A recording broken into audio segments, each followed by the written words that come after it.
There are moments in life that change you forever. Not the kind you planned for. Not the kind you can fix. The kind that stains you, no matter how much you try to wash them away. I never thought I would be here, saying these words. I never thought I would carry a secret so heavy it crushes me from the inside out. But here I am.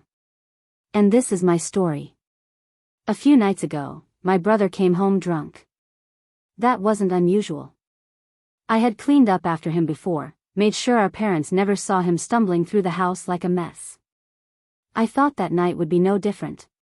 But I was wrong. Because in the darkness of his bedroom, with slurred words and hazy eyes, he told me something that shattered everything I thought I knew about us.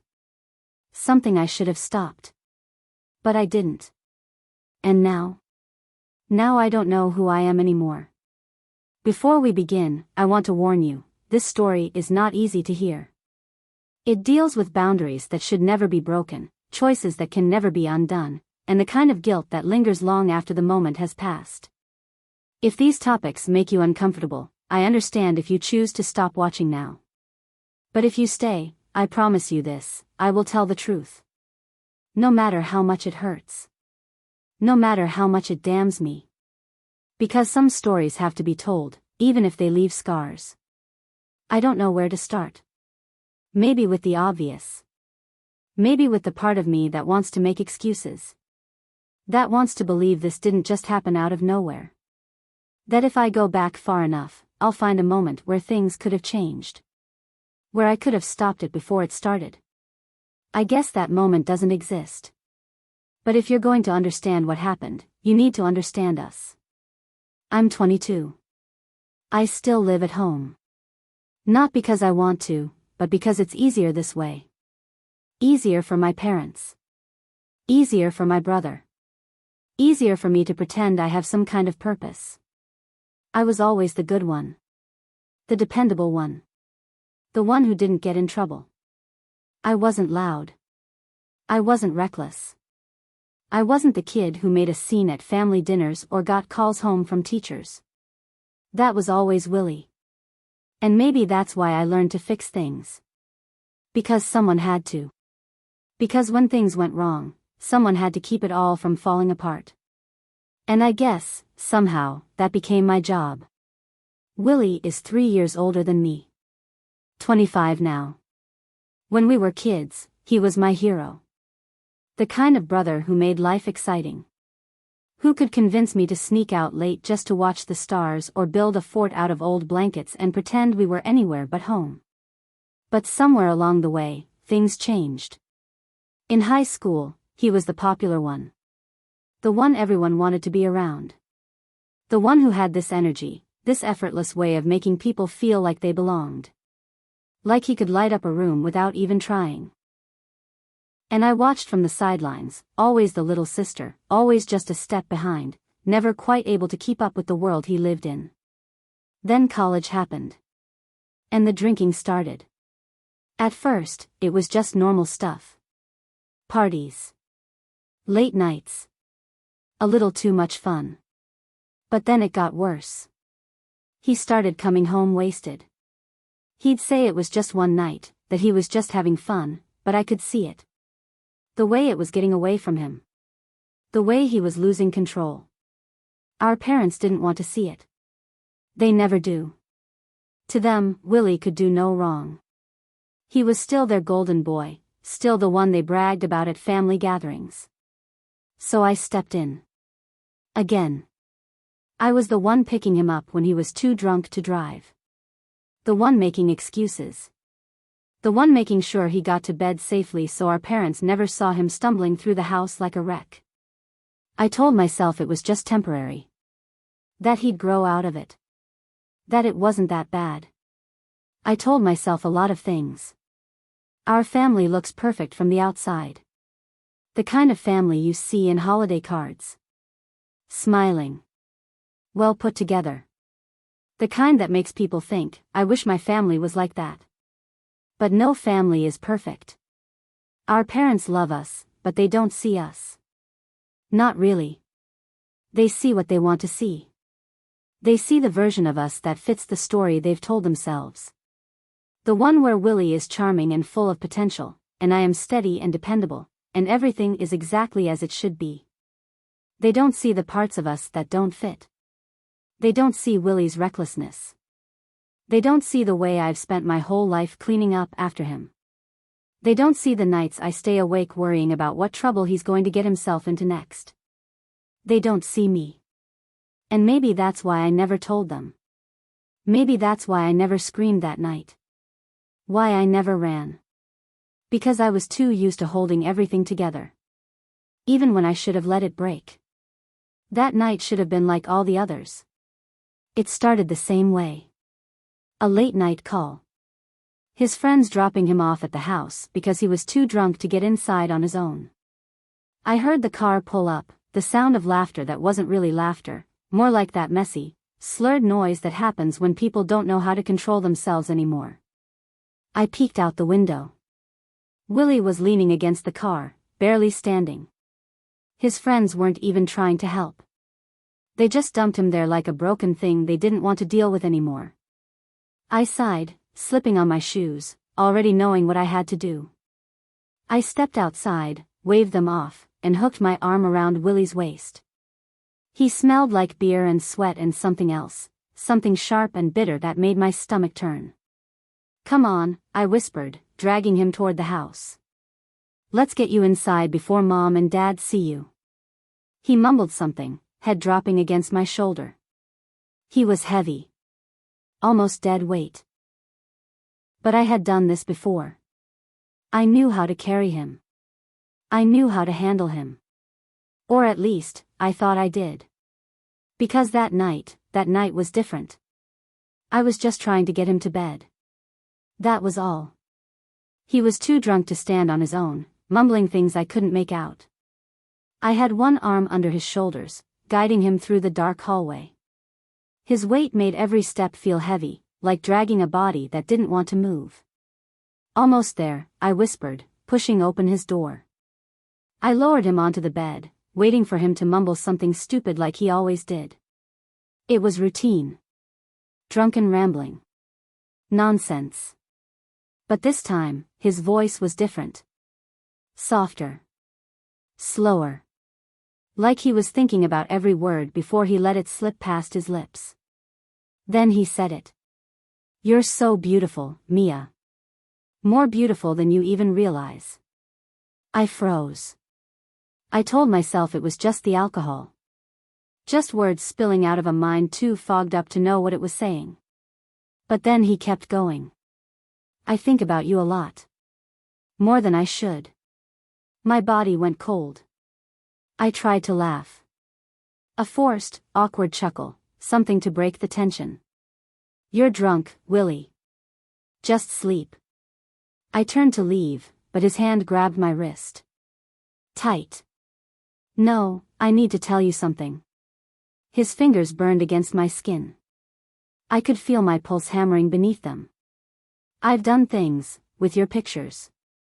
I forgot how to breathe. For a second, I convinced myself I misheard. That I didn't understand what he meant. "What?" I whispered, my throat dry. He didn't hesitate. Didn't even seem embarrassed.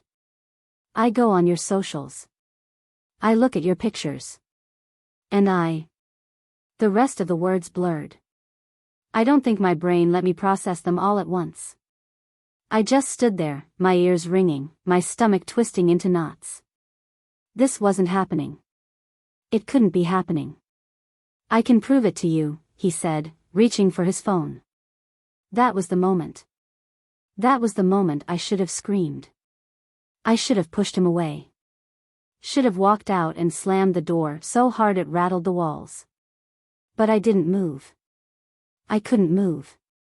It was like my feet were cemented to the floor, my body stuck between fight and flight but unable to do either. Why?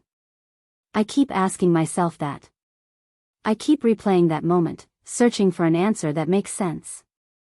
But there isn't one. There's just the truth. I was afraid. Not of him hurting me. Not of what he might do. I was afraid of what this meant. Afraid that the brother I thought I knew was gone. Afraid that if I acknowledged what was happening, would have to deal with it. And I wasn't ready. So I stood there. Silent. Frozen. And I let him keep talking. I should have run. But I didn't. And I will never forgive myself for that. There are moments in life that rewrite you. That take everything you thought you knew about yourself and twist it into something unrecognizable. This was mine. I want to say that I reacted the way I should have. That I did the right thing. That I walked out. But I didn't. I stayed. It happened so fast. 1 second, I was standing in the doorway, telling myself this was just some kind of horrible misunderstanding. That if I just let him sleep it off, this would all go away. The next second, he was unlocking his phone. I can prove it to you. My breath caught in my throat. I should have stopped him. I should have turned away. But my feet wouldn't move. My mind was screaming at me, begging me to run, to get out, to pretend none of this was real. But my body? My body betrayed me. I stood there. Frozen. Watching. And then he did it. He pulled up a picture. Of me. I felt my stomach turn. My skin crawl. My heartbeat thundering in my ears, drowning out everything else.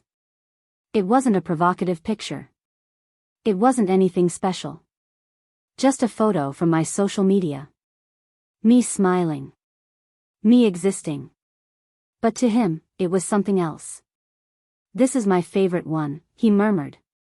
You have no idea how many times I didn't let him finish. Stop. My voice barely sounded like mine. It was weak, choked, strangled by the air in my lungs that refused to move. But he didn't stop. He looked at me then. Eyes glassy, unfocused, lost in some place I couldn't follow. "I know it's wrong."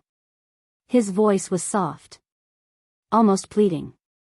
"But doesn't it turn you on too?" Something inside me cracked. My whole body burned with shame, with confusion, with something so overwhelming I couldn't even name it. I wanted to scream. I wanted to run. But I didn't do either. I don't know why I said what I said next. Maybe it was shock. Maybe it was fear. Or maybe some part of me was testing a boundary I didn't even know existed. "Go ahead, then." The words slipped out before I could stop them. Before I could think about what they meant. And in that moment, everything changed. The air in the room got thicker.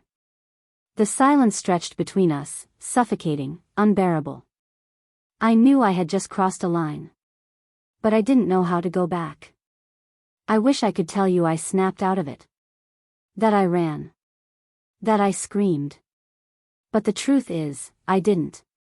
And that is something I will have to live with for the rest of my life. Morning came like a slap to the face. The second I opened my eyes, the weight of last night crashed down on me. My chest was tight. My stomach twisted in knots. I didn't move. I just lay there, staring at the ceiling, willing my body to feel normal again. Wishing I could forget. But I couldn't. Because the second my mind caught up, the memories flooded back. The room. The silence. His voice. My own voice. "Go ahead, then." My throat closed up. I curled my fingers into the sheets, gripping them so tight my knuckles ached. What have I done?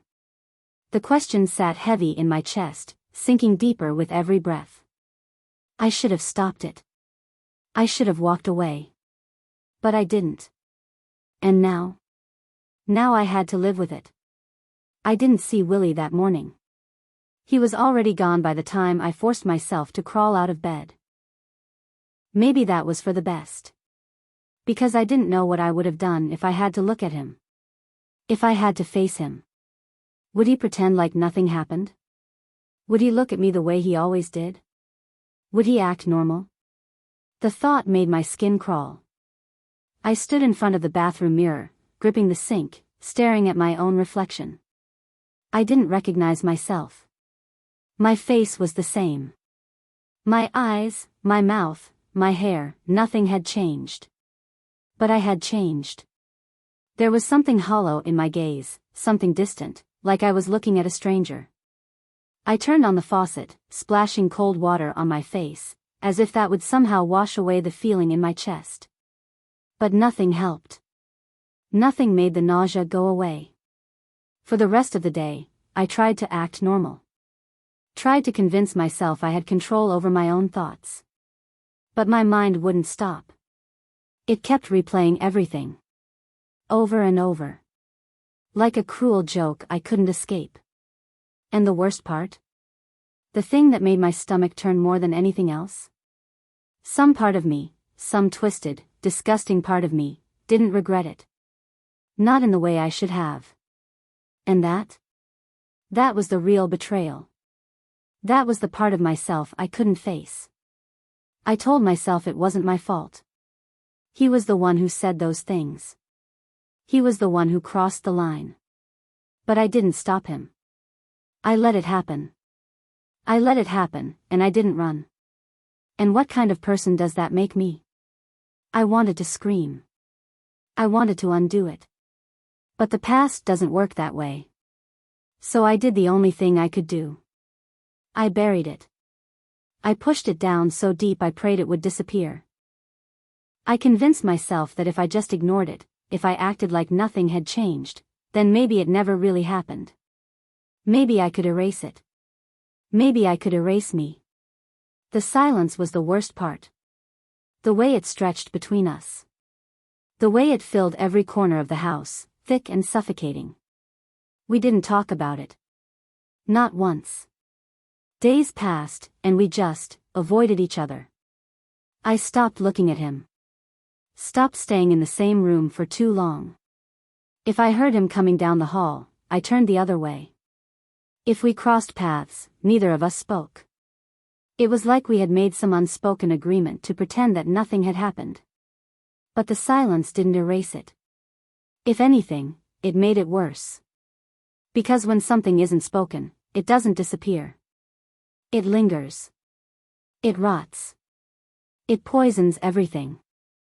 I thought I could move on. I thought if I just ignored it, I could make it go away. But my mind wouldn't let me.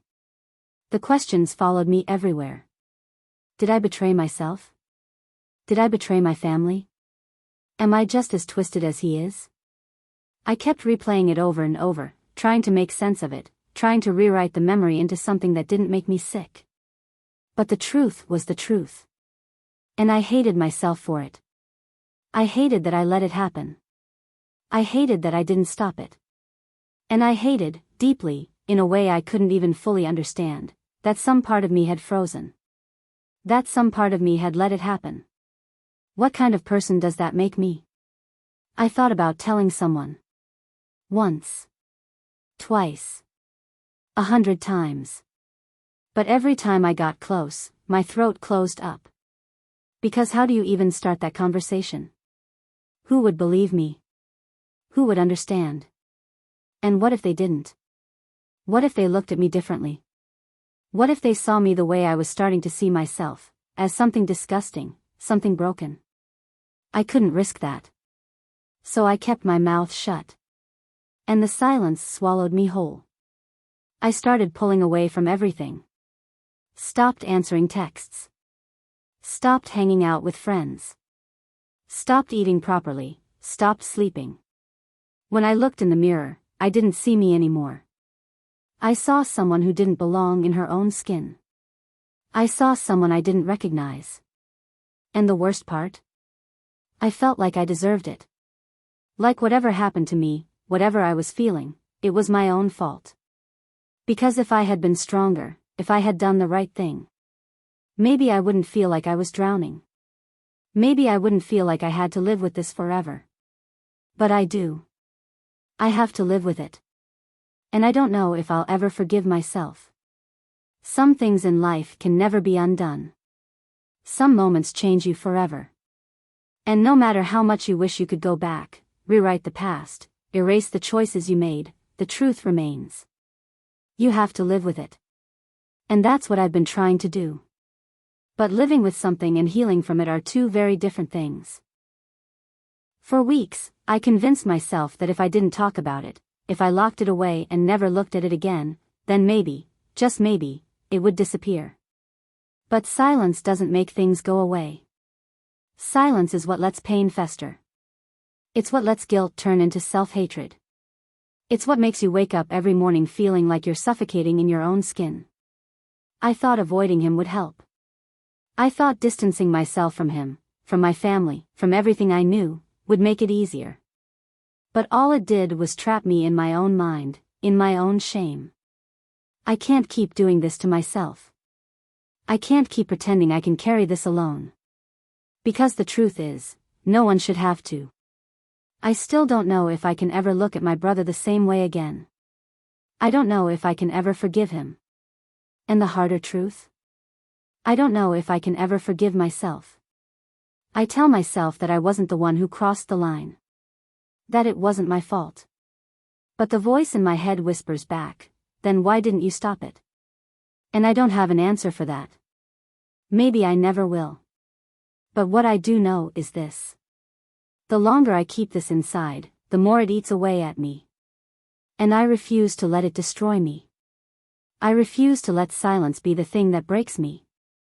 If you've ever been in a situation that made you feel like your world was crashing down, if you've ever felt trapped in a moment that shattered your sense of self, please, don't suffer in silence. Because silence?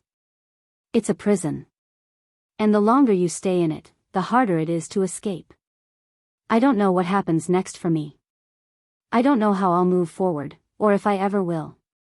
But I know one thing. I had to speak this out loud. Because carrying the weight of an unspeakable secret is a burden no one should bear alone. If this story resonated with you, if you've ever felt trapped in your own silence, please share your thoughts in the comments. Your voice matters. And if you know someone struggling, reach out to them. Remind them that they don't have to carry their pain alone. If you found this story meaningful, consider liking and subscribing. Because sometimes, the hardest part of healing is knowing that someone is listening.